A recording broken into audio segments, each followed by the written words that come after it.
Apresentamos-vos o programa da Voz da Profecia, uma voz clamando no deserto destes últimos dias: preparai o caminho do Senhor.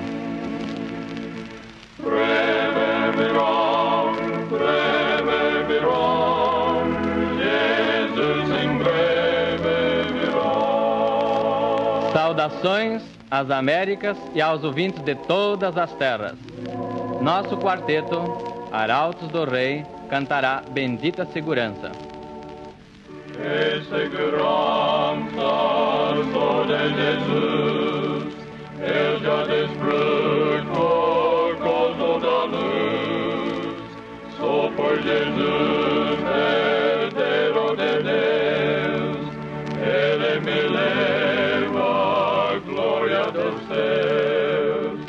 Canta minha alma, canta ao Senhor, rende-lhe sempre ardente louvor. Canta minha alma, canta ao Senhor, rende-lhe sempre ardente louvor. Sempre vivendo em seu grande amor, me regozijo em meu Salvador. Esperançoso vivo na luz, oh que bondade e amor de Jesus. Canta minha alma, canta ao Senhor, rende-lhe sempre ardente louvor. Canta minha alma, canta ao Senhor, rende-lhe sempre ardente louvor.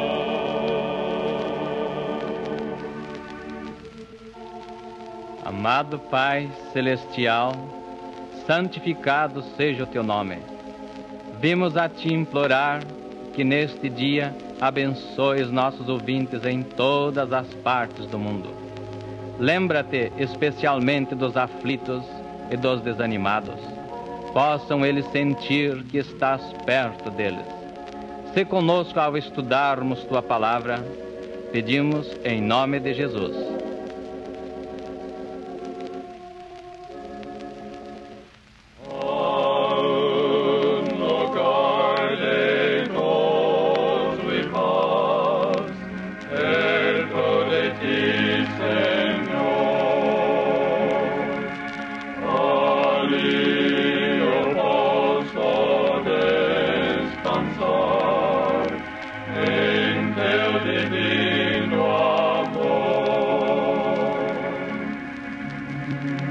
Ó Cristo, Redentor meu,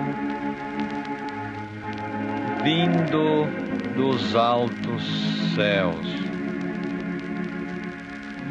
ó guarda-me, te rogo, junto de Ti, meu Deus.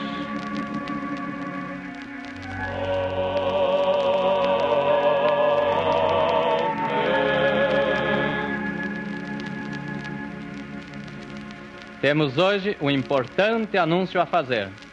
Apraz-nos informar a nossos ouvintes de que poderão obter uma cópia gratuita da conferência de hoje. Para isso, basta escrever a Voz da Profecia a cuidado desta estação. Estamos certos de que milhares desejarão uma cópia. Escreva, pois, Vossa Senhoria, imediatamente a Voz da Profecia a cuidado desta emissora. E a seguir, a Voz da Profecia. Boa noite, amigos rádio-ouvintes. O assunto que escolhemos para esta conferência intitula-se Nosso Século de Maravilhas. Deveras vivemos numa época de maravilhas. Fazemos num ano o trabalho de séculos. Rapidez é outro nome para nossos dias. Nossos tempos diferem de todos os outros de que ouvimos ou lemos. Por quase 6.000 anos a raça humana não modificou sua maneira de viver. Mas, repentinamente, há pouco mais de 100 anos, as condições começaram a mudar. Uma avalanche de novas ideias penetrou a mente do homem e do sono de séculos sobreveio um tremendo despertamento. O mundo inteiro foi transformado em poucas décadas. Ocorreu não uma evolução, mas sim uma revolução. Se pudéssemos fazer retroceder o tempo, indo para a cama hoje à noite e despertando há 150 anos no passado, encontrar-nos-íamos sem dúvida num estranho mundo. Dificilmente saberíamos como viver. Imaginai tão somente nenhuma luz elétrica nas grandes cidades, nem mesmo lampiões a querosene. Iríamos para a cama tropeçando com a velha vela de sebo. O mais rico monarca sobre a terra não possuiria instalação sanitária, nem um moderno banheiro. Não se poderia contemplar a fotografia de um ente querido, nem fazer um chamado telefônico. Ninguém teria ouvido ou sequer sonhado da radiodifusão. Contemplemos uma cidade de há 150 anos. De noite, as ruas são escuras, iluminadas aqui e acolá por uns poucos e fumegantes lampiões a óleo. Não há nenhuma deslumbrante vitrina, nenhuma pressa no tráfego, nenhum bonde, nenhum automóvel, nenhuma estrada de ferro, nenhum trem subterrâneo. Há 150 anos não havia nas grandes cidades do mundo nenhum edifício com armação de aço, nenhuma câmara refrigeradora, nenhuma caixa registradora, nem máquina de escrever. Toda a correspondência comercial e toda a escrituração eram tediosamente feitas à mão. Os aleijados tinham de passar sem membros artificiais. Não havia óculos nem dentes postiços. Pensai nisto, donas de casa. Não havia alimento preparado ou enfrascado. Não havia leite pasteurizado. E pior ainda para as senhoras, não havia ferros elétricos, nem máquinas para lavar e torcer, nenhum ondulador elétrico, nem ondulação permanente. Não havia artigos de borracha, nem de celuloide. Sim, que estranho mundo. Nas oficinas dos jornais não haveria nenhum linótipo ou monótipo. O cirurgião não disporia de éter ou clorofórmio. E as condições na maioria dos hospitais daqueles dias não seriam nada menos que um pesadelo, a despeito dos esforços de homens de bom coração. Contudo, alguns de nossos avós criam que o progresso humano havia atingido seu limite. Olhando os velhos arquivos dos Estados Unidos recentemente, alguém achou uma carta escrita em 1833. Foi escrita por um antigo empregado do Departamento de Patentes, que por ela solicitava sua demissão, porque, dizia ele, tudo que era inventável já fora inventado. Aquela repartição seria brevemente extinta e não haveria nenhuma necessidade dos seus serviços. Ele, pois, decidira retirar-se antes que tal acontecesse. O autor daquela carta provavelmente nunca viu um comboio ferroviário. Ele nunca serviu-se de um elevador. Motores a gasolina e aeroplanos não eram nem sequer a matéria dos sonhos. O autor da carta lia à luz de candeeiro. Jamais vira luz a gás, muito menos luz elétrica.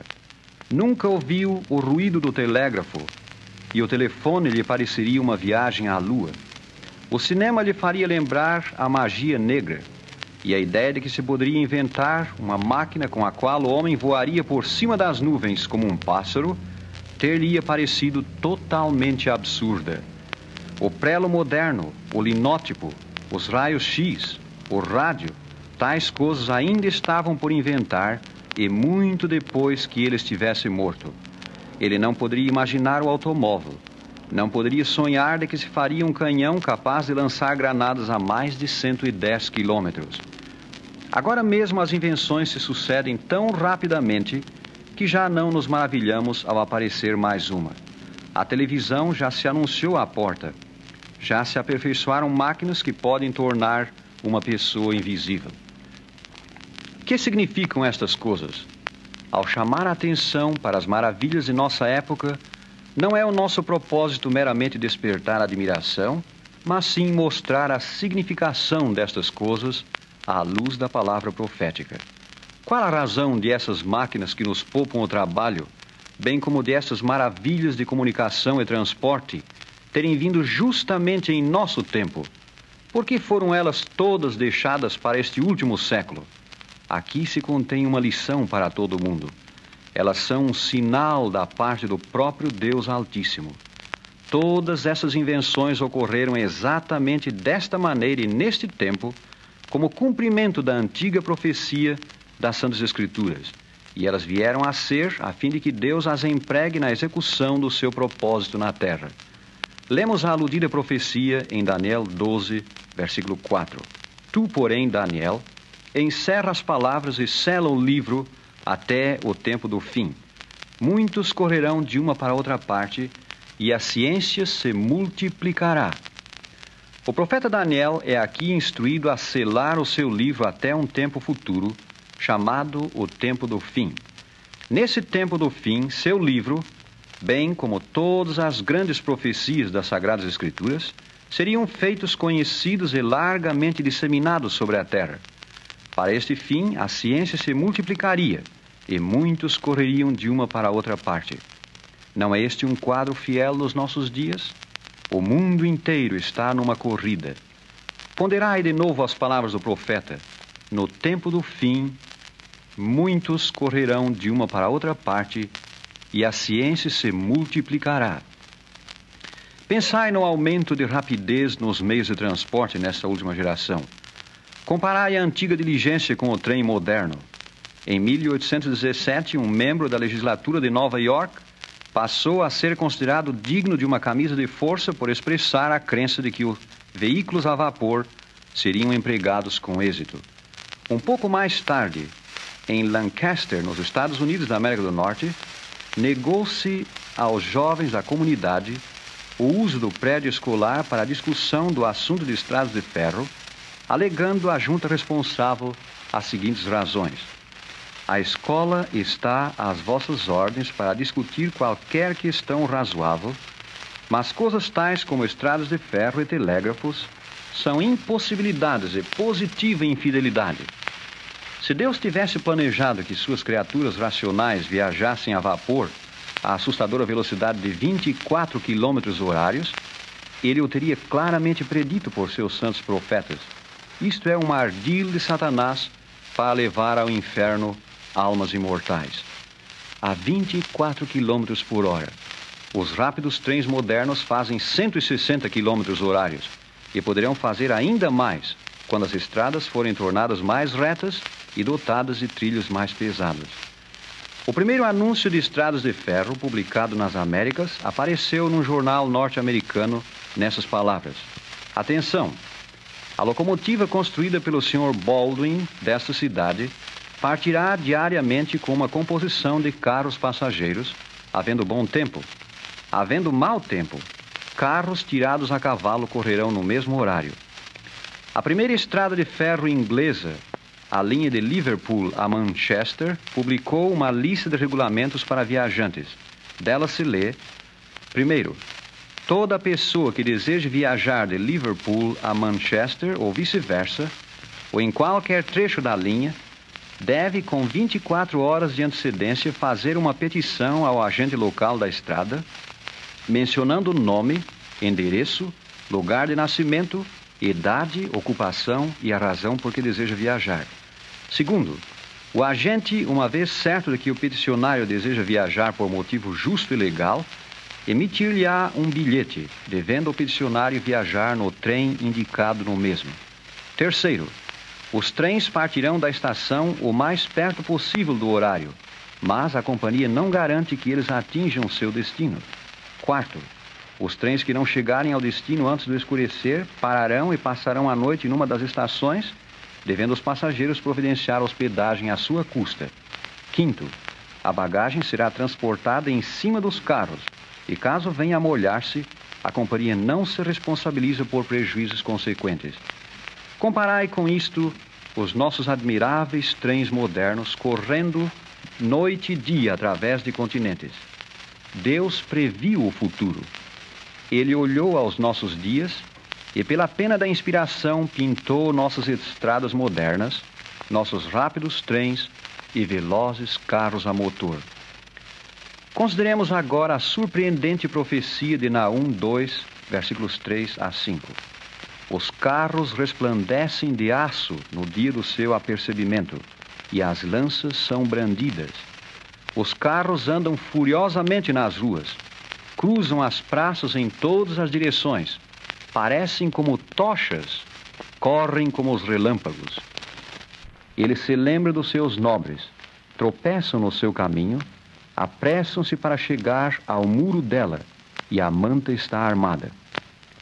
Sir Isaac Newton, o pai da ciência moderna, foi um estudioso das Santas Escrituras.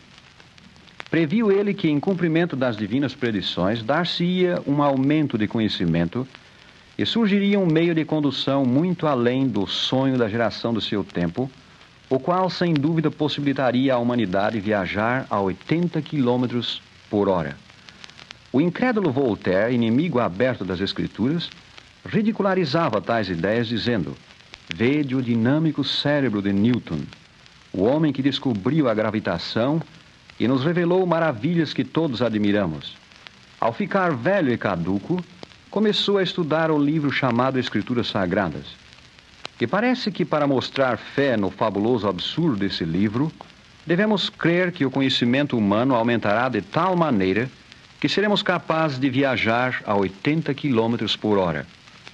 Deixamos aos nossos ouvintes o decidir quem era o caduco: Voltaire, que ria das Santas Escrituras, ou Newton, que cria nelas.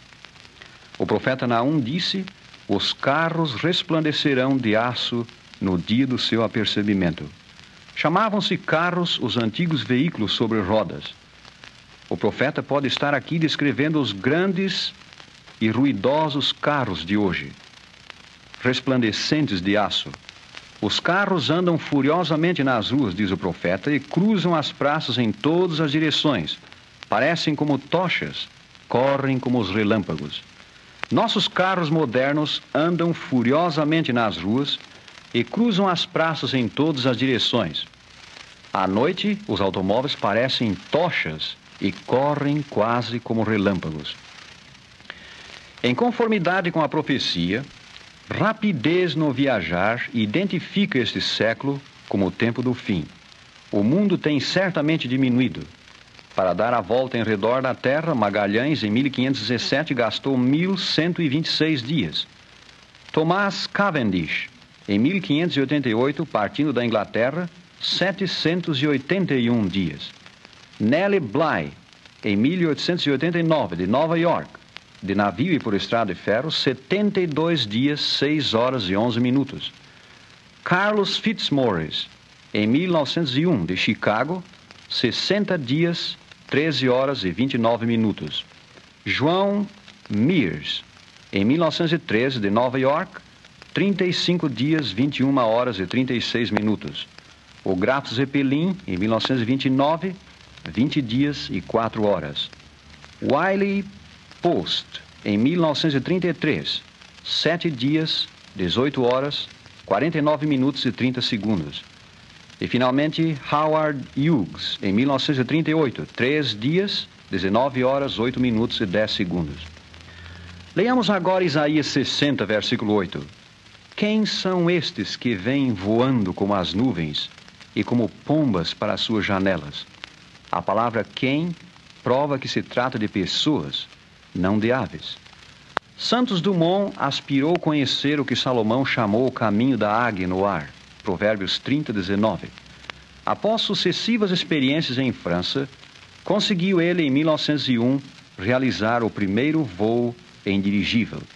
Hoje, os homens voam a quase 800 km horários e prometem alcançar 1.600, ou seja, maior velocidade que a das balas dos canhões de há 100 anos. Declara uma grande autoridade: podemos embarcar num aparelho provido de foguetes e visitar a Lua, prosseguindo então para Marte, Vênus e ainda mais longe. Este novo método de locomoção já recebeu um nome. Chama-se astronáutica. Temos já quase alcançado o fim deste século, século da culminação do gênio e do pecado humanos, de miraculosas invenções e decadência moral. A esperança humana da inauguração de uma época melhor só poderá realizar-se pela intervenção divina na vinda de Cristo, que é o legítimo governador deste mundo. De acordo com o profeta Daniel, No tempo do fim, os homens correriam de uma para outra parte e a ciência se multiplicaria. O tempo do fim não é o fim do tempo. É um curto período de tempo precedendo o fim. Há um tempo justamente antes da volta do Senhor Jesus, durante o qual a profecia de Daniel deve ser feita clara e pregada em toda a terra, para informar os homens da importância dos tempos em que vivem e prepará-los para encontrar o Senhor quando vier. Este período é aqui chamado o tempo do fim. O aumento da ciência consistiria primordialmente de maior conhecimento das Santas Escrituras, e o correr de uma para outra parte seria primordialmente para disseminar esse conhecimento. Por outras palavras, quando o dia de Deus estivesse por raiar e seu Filho estivesse por vir, ele despertaria todas as faculdades da mente humana para pôr em uso toda a sorte de instrumento, equipamento e invenção, de maneira que o Evangelho do Reino fosse rapidamente levado a todos os países e povos do globo. A presente época de maravilhas é, portanto, o resultado da execução do plano de Deus. O propósito destas grandes invenções é feito claro em Mateus 24:14. Será pregado este Evangelho do Reino por todo o mundo, em testemunho a todas as nações, e então virá o fim. Antes do advento dos modernos meios de transporte, teria levado séculos para pregar o Evangelho do Reino ao mundo, porque os meios de condução eram tão limitados e morosos. Nas coisas que vemos onde quer que vamos, no automóvel, nos navios, nos trens, nos aeroplanos, achamos evidências da vinda do Senhor. Não percais de vista a lição destes sinais dos tempos. Este é o tempo do fim. Há 150 anos, a palavra de Deus era pouco conhecida. Suas profecias estavam seladas com o selo dos séculos. Era necessária a imprensa para pô-las na língua do povo. Fácil e rápida distribuição era requerida para pô-las nas mãos do povo. Escolas e educação eram necessárias para pô-la na mente e compreensão do povo. Uma especial mensagem divina era necessária para que esse Evangelho do Reino, incluindo os sinais dos tempos e a volta de Jesus, fosse trazido à atenção do povo. E um grande movimento missionário promovido pelo Espírito de Deus e do mesmo revestido era necessário para pô-la no coração do povo. Tudo isto tem sido testemunhado nos últimos 150 anos. As Escrituras Sagradas acham-se impressas no todo ou em parte em mais de 1000 línguas e dialetos, e aproximadamente 1 bilhão de exemplares têm sido distribuídos por toda a terra. Escolas, colégios e universidades encontram-se por toda a parte. Os meios de transporte alcançam quase todas as partes do mundo e sua rapidez é constantemente aumentada. Aumenta igualmente a eficiência de excelentes serviços postais, jornalísticos, telegráficos, telefônicos e radiofônicos. O tempo apontado por Daniel é o tempo em que vivemos. Esta profecia está cumprida. A ciência tem se multiplicado. As evidências acham-se por toda a parte. Este é um dos grandes sinais da volta do Senhor Jesus. Este é o tempo do fim. As Escrituras dizem que antes da segunda vinda do Senhor, o Evangelho eterno será levado, como que por asas de anjo, a toda nação, tribo, língua e povo. E esta grande profecia de Apocalipse 14:6 está se cumprindo hoje. Este Evangelho do Reino rapidamente abre caminho através de todos os continentes. A mensagem que leva é: prepara-te a encontrares teu Deus. Amós 4:12. O livro divino dá-nos a razão para a presente condição do mundo. Este drama de progresso do século XX é a resposta de nosso século à marcha das profecias.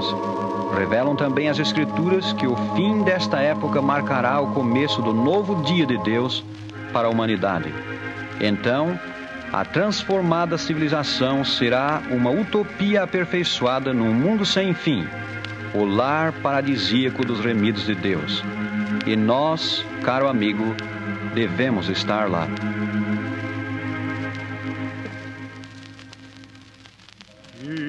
Espero amanhã raidosa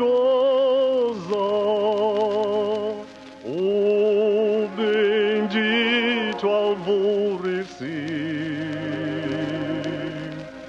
quando as mágoas e tristezas desta vida eu esquecer, eu espero muito ansioso meu Jesus aqui voltar. Eu aguardo as boas-vindas de Jesus na praia do outro mar.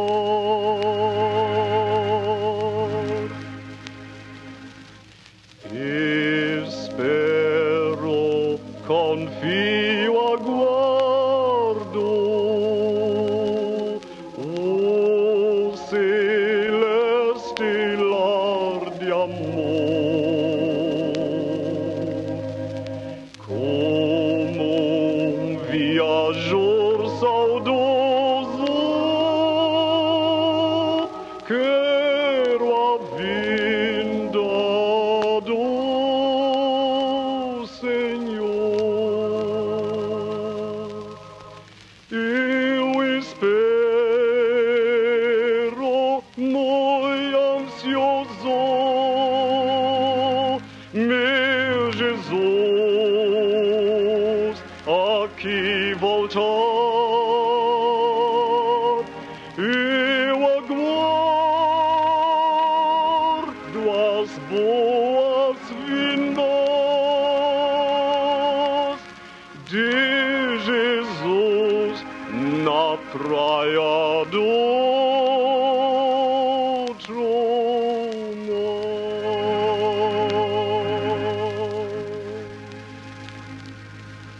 O programa que estão ouvindo é um dos programas mundiais da Voz da Profecia. E como dissemos a princípio, repetimos, Vossa Senhoria pode receber gratuitamente uma cópia da conferência de hoje. É só escrever a Voz da Profecia a cuidado desta estação. É-nos sempre agradável ouvir de nossos rádio ouvintes. Portanto, escreva imediatamente a Voz da Profecia. Ouvi-nos outra vez na próxima semana, à mesma hora e desta mesma estação. No entretempo, lembrai-vos de nós em vossas orações, e nos lembraremos de vós nas nossas. A cada coração enviamos esta mensagem. Tem fé em Deus, embora áspero o caminho. Tem fé em Deus, embora escuro o dia. Tem fé em Deus, em que Ele mostrará o caminho. Tem fé, querido amigo, tem fé em Deus.